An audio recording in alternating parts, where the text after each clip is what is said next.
ಸಿದ್ದು ಅವರೇ, ನೀವೇನೂ ಬೇಜಾರು ಮಾಡ್ಕೊಳ್ಳಲ್ಲ ಅಂದರೆ ನಾನು ಒಂದು ಮಾತು ಕೇಳ್ಬೋದಾ? ಅದೇನು ಹೇಳಿ ಮೇಡಮ್ ಅವರೇ. ನಾವು ಇವತ್ತೇ ವಾಪಸ್ ಊರಿಗೆ ಹೋಗೋಣವಾ? ಮೇಡಮ್ ಅವರೇ, ಊರ್ಗ ಅಲ್ಲ, ಇನ್ನೊಂದು 2 ದಿನ ಇದ್ದು ಹೋದ್ರೆ? ಸಿದ್ದು ಅವರೇ, ಒಂದು 2-3 ದಿನ ಇದ್ದು ಹೋಗೋಣ ಅಂತ ಅಂದ್ಕೊಂಡ್ವಿ, ಅದೀಗ ಆಯ್ತಲ್ವಾ? ಅಲ್ಲ ಯಾಕೆ ಮೇಡಮ್ ಅವರೇ, ಇಲ್ಲಿ ನಿಮ್ಗೇನು ಇಷ್ಟ ಆಗಲಿಲ್ವಾ? ಹಾಗೇನಿಲ್ಲ ಸಿದ್ದು ಅವರೇ, ಆಕ್ಸಿಡೆಂಟ್ ಮಾಡಿರೋನು ಯಾರು ಅಂತ ಗೊತ್ತಾಗಿದೆ, ಅವನಲ್ಲಿ ಸಿಕ್ಕಿದ್ದಾನೆ. ನಾವು ಇದಕ್ಕೋಸ್ಕರ ಎಷ್ಟು ಕಾದಿದ್ದೀವಿ, ಎಷ್ಟು ಹೋರಾಡಿದ್ದೀವಿ. ಅವನು ಯಾರು ಅಂತ ನಾನು ನೋಡಬೇಕು, ಅವನು ಯಾಕೆ ಹೀಗೆಲ್ಲ ಮಾಡ್ದ ಅಂತ ನಾನು ಕೇಳಬೇಕು. ಸಿದ್ದು ಅವರೇ, ಹೊರಡೋಣವಾ?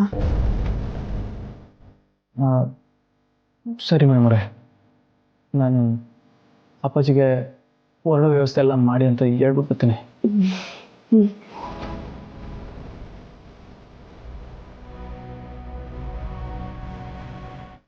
ಮೊದಲು ಜಾನಿಗೆ ಫೋನ್ ಮಾಡಿ ನಾವು ಹೊರಡ್ತಿದ್ದೀವಿ ಅಂತ ಹೇಳಬೇಕು, ಇಲ್ಲಾಂದರೆ ನಾವು ಬರೋಕ್ಕೆ ಕಾಯ್ತಿರ್ತಾಳೆ.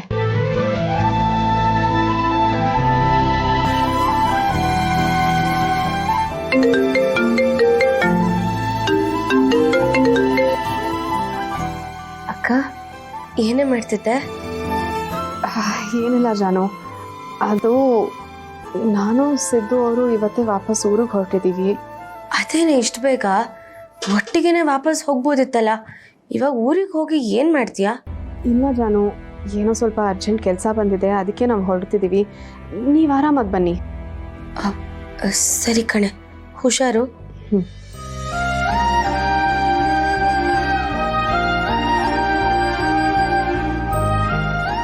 ಮೇಡಮ್ ಅವರೇ, ಅಪ್ಪಾಜಿ ಎಲ್ಲ ವ್ಯವಸ್ಥೆ ಮಾಡಿದಾರಂತೆ, ಇನ್ನೊಂದು ಸ್ವಲ್ಪ ಹೊತ್ತಲ್ಲೇ ಕಾರ್ ಬರ್ತದಂತೆ, ಹೊರಡಮ್ಮ. ಸರಿ ಸರಿ, ಈಗಲೇ ಎಲ್ಲ ಸೂಟ್ ಕೇಸ್ನು ಪ್ಯಾಕ್ ಮಾಡ್ಕೊಂಡ್ಬಿಡೋಣ.